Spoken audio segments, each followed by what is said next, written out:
Hey everyone, welcome back to my channel.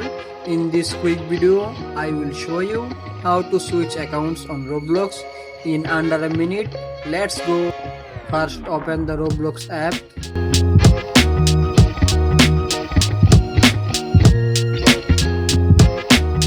Tap on the three dots menu at the bottom right corner on your phone.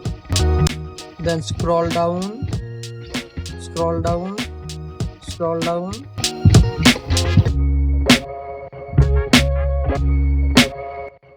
Then tap on switch accounts.